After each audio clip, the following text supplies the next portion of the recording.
कहानी का आगाज नारू नामी लड़की को दिखाते हुए होता है जो ऊंचे ऊंचे पहाड़ों पर अपने कबीले के साथ रहती है। उसके पास एक डॉगी होता है जिसके साथ वो शिकार के लिए जाती है क्योंकि वो शिकारी बनना चाहती है। उसे एक हिरन मिल भी गई थी, उस पर वो निशाना लगाकर बैठ जाती है। तभी किसी जोरदार आवाज की वजह से हिरन वहाँ से भाग जाती है। नारू भी उसके पीछे भाग पड़ती है लेकिन फिर भी वो उसका शिकार नहीं कर पाती। तभी डॉगी का पाँव एक ट्रैप यानी जाल में फंस जाता है जो पता नहीं किसी ने वहाँ पे लगा दिया था। तभी नारू जख्मी डॉगी के पाँव पर दवाई लगाती है। उसी वक्त उसे आसमान से एक जोरदार आवाज सुनाई देती है। तभी वो पहाड़ पर जाकर आसमान की तरफ देखने लगती है। आसमान पर उसे एक स्पेसशिप दिखाई देती है जो किसी और की नहीं बल्कि लेडिटर की थी। लेडिटर वो होता है जिसका पूरा जिस्म इंसानों की तरह होता है लेकिन शक्ल किसी एलियन की तरह होती है। वो खुद तो एक शिकारी होता है लेकिन वो हर उस शख्स का शिकार करता है जिसके पास हथियार हो, क्योंकि वो शिकारियों को खतरा समझता है, इसलिए वो उनके सख्त खिलाफ है और रहता भी वो किसी दूसरे प्लेनेट पर है। नारू भागते हुए अपने भाई के पास जाती है। वो भी एक अच्छा शिकारी था। वो अपने भाई को बताती है कि मैंने आज आसमान पर काफी बड़ा परिंदा देखा। दरअसल वो लेडिटर के स्पेसशिप की बात कर रही थी क्योंकि उस वक्त लोग स्पेसशिप के बारे में नहीं जानते थे, इसलिए वो उसे बड़ा परिंदा ही समझ बैठी। वो कहती है कि मेरे लिए एक मौका है कि मैं बड़ा शिकार करूं। वो कहता है कि तुम्हें इससे भी बड़ा शिकार करना चाहिए, वो भी उसका जो तुम्हारा दुश्मन हो। नारू अब घर जाती है जहां हम उसकी मॉम को देखते हैं जो कि काफी अच्छी मेडिकल होती है, यानी वो जड़ी बूटियों से दवाई बनाना जानती थी, मगर उन्हें अपनी बेटी नारू का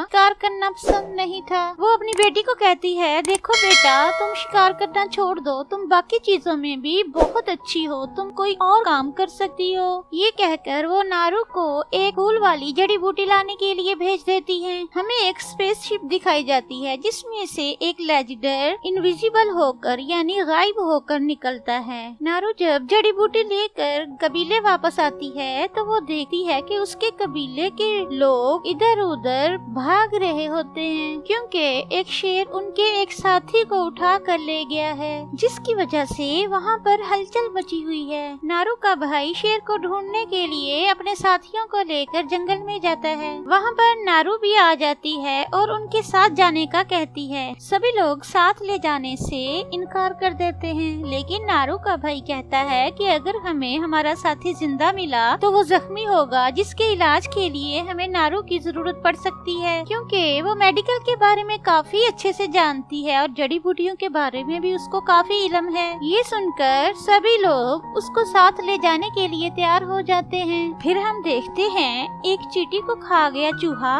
चूहे को खा गया सांप और सांप को पकड़कर एक लेजिडर चीर देता है यानी उसे मार देता है। वो अपनी इनविजिबल हालत यानी कि गायब हालत में ही होता है। जंगल में उन्हें अपना वही साथी जख्मी हालत में मिल जाता है। नारू उसके जख्मों पर दवाई लगाती है और वही फूल वाली जड़ी बूटी उसे पिलाती भी है। उस जख्मी लड़के का जिस्म ठंडा होने लगता है क्योंकि अगर उसका जिस्म गर्म रहा तो खून बहता रहेगा, जिससे उसकी मौत भी हो सकती है। अब रात होने की वजह से वो अपने साथी को लेकर अपने कबीले की तरफ निकलते हैं, लेकिन नारू का भाई कहता है कि अभी मैं तुम लोगों के साथ नहीं जा रहा क्योंकि मैं शेर को ढूंढकर मार दूंगा। वो अपने भाई से कहती है कि मैं भी तुम्हारे साथ जाऊंगी क्योंकि मामला जितना आसान दिख रहा है उतना है नहीं, लेकिन वो उसे मना कर देता है और अकेला ही चला जाता है। जब नारू वापस जा रही होती है तो तभी उसे रास्ते में सांप की छिली हुई लाश मिलती है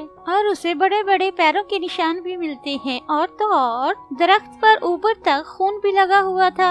ये देखकर नारू का शक और भी बढ़ जाता है। वो सोचती है हो ना हो इधर कोई बड़ा जानवर है या कोई क्रिएचर। तभी वो अपने भाई को इस खतरे के बारे में बताने के लिए चली जाती है। उसे रास्ते में अपना भाई और एक साथी मिल जाता है जिस पर उसका भाई कहता है कि हम शेर की गुफा के बिल्कुल पास हैं, इसीलिए हमें अपने काम पर ध्यान देना होगा वरना जरा सी लापरवाही से हमारी जान जा सकती है।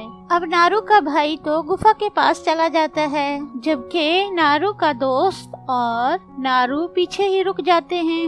अब यहाँ अचानक से शेर आकर नारू के दोस्त पर हमला कर देता है और उसे जान से मार डालता है। अब उसका अगला शिकार नारू थी, लेकिन वो उल्टा उस पर हमला करके उसको जख्मी कर देती है। तभी उसे जंगल में एक रोशनी दिखाई देती है, जिसकी वजह से उसका ध्यान भटक जाता है। पाँव फिसलने की वजह से वो पेड़ से गिरकर बेहोश हो जाती है। गिरते गिरते उसने शेर पर वार भी कर दिया था। जब उसे होश आती है तो वो खुद को अपने घर में पाती है, जिसे कोई और नहीं उसका भाई लेकर आया था। उसका भाई शेर का शिकार करके कबीले वापस आ जाता है, जिसकी वजह से उसे कबीले का नया चीफ बना दिया जाता है। सभी खुश थे कि खतरा टल गया, लेकिन नारू खुश नहीं थी क्योंकि उसे पता था कि खतरा अभी नहीं टला। नारू अपने भाई से कहती है कि मुझे जंगल में सांप भी दिखाई दिया था, जिसे किसी ने चीर कर 2 हिस्सों में काट दिया था, और मुझे वहाँ काफी ज्यादा रोशनी भी नजर आई थी। मेरा ख्याल है कि वहाँ पर कोई खतरनाक शिकारी है जिससे हम अभी तक अनजान हैं, इसीलिए हमें वापस जाना चाहिए। लेकिन उसका भाई उसकी बातों पर ध्यान नहीं देता और वहाँ से चला जाता है। अगली सुबह नारू खुद ही अपने डॉगी के साथ जंगल चली जाती है। वहाँ उसे एक दरख्त पर लेडिटर का हरे रंग का खून नजर आता है। उसी लेडिटर को देखते हैं जो कि अभी तक गायब हालत में था। देखते ही देखते वो एक भेड़िए का शिकार कर लेता है। उसे पकड़कर काफी दूर फेंकता है। नारू को भूख लगी थी, इसलिए वो एक हिरन को पकड़कर उसका शिकार करके उसे खा लेती है। लेडिटर भेड़िए के सर पर तेजाब गिराता है, जिससे उसकी खाल निकल जाती है। वो भेड़िए के सर की हड्डी को अपने साथ किसी इनाम के तौर पर रख लेता है। नारू को आगे बढ़ने पर जंगली भैंसों की लाशें मिलती हैं, जिन्हें मारकर उनकी स्किन को जला दिया गया था। वहाँ पर उसे एक सिगरेट भी मिलती है, जिसका मतलब था कि जरूर इसे इंसानों ने मारा है। आगे बढ़ने पर वो एक दलदल में फंस जाती है। दलदल में फंसने की वजह से वो काफी घबरा जाती है और जल्दी से अपनी कुल्हाड़ी को एक दरख्त पर मारकर खुद को जैसे तैसे बाहर निकाल ही लेती है। वो एक नदी की तरफ जाती है, जहाँ उसे एक भालू नजर आता है जो एक जानवर को खा रहा होता है। इससे पहले कि वो भालू का शिकार करती, अचानक से उसके तीर कमान की रस्सी टूट जाती है। अब तो वो फंस चुकी थी, क्योंकि वो भालू उसे देख लेता है और उसे मारने के लिए उसके पीछे आने लगता है। भालू से बचने के लिए वो लकड़ियों के बीच में जाकर छुप जाती है। नारू को पता चल गया था कि अब वो नहीं बचेगी, वो मरने को तैयार थी। भालू उस पर बस हमला करने ही वाला था, लेकिन वो नहीं करता, रुक जाता है, क्योंकि वहाँ लेडिटर आ चुका था। भालू और उसकी लड़ाई होती है, जिसकी वजह से लेडिटर का हरे रंग का खून भी निकलता है। लेकिन जब लेडिटर को गुस्सा आता है तो वह एक ही बार में मुक्का मारकर उसकी जान निकाल देता है। भालू का खून उस पर गिरने की वजह से अब वो दिखने लगता है, जिसकी वजह से नारू की आंखें खुली की खुली रह जाती हैं। वो काफी डर जाती है, जिसकी वजह से वो चीखती हुई वापस आ जाती है। यहाँ उसके कबीले के लोग उसे मिलते हैं, जिन्हें नारू के भाई ने ही नारू को ढूंढने के लिए भेजा था। वो सबको उस प्रेडिटर के बारे में बता देती है, लेकिन उसकी बातों पर कोई भी यकीन नहीं करता, जिसकी वजह से नारू को गुस्सा आ जाता है और वो वहाँ से जाने लगती है। उसके कबीले के लोग उसे रोकते हैं तो वो उनसे लड़ाई करती है। इस वजह से कबीले के लोग उसे पकड़कर वहीं बांध देते हैं, ताकि वो दोबारा जंगल ना जा सके। ये सब कुछ प्रेडिटर भी देख ही रहा था, क्योंकि इनके हाथ में हथियार थे, इसलिए वो इन पर हमला कर देता है। वो अपनी लेजर लाइट के जरिए ये सब कुछ कर रहा था और शिकारी अंदाजे से ही उस पर हमला कर रहे होते हैं। उसकी शक्ल काफी अजीब थी, क्योंकि उसने मास्क पहना होता है और यही मास्क उसकी मदद कर रहा होता है सबको ढेर करने में। फिर एक के बाद एक सबके मरने का नंबर लग जाता है। प्रेडिटर उन्हें काफी बुरी मौत देता है। इसी दौरान नारू अपनी रस्सी खोलती है और वहाँ से भागने लगती है। भागते हुए उसे रास्ते में अपने कबीले का एक लड़का मिलता है, लेकिन यहाँ प्रेडिटर इंसानों के जिस्म से निकलने वाली हीट की वजह से उन्हें देख सकता था।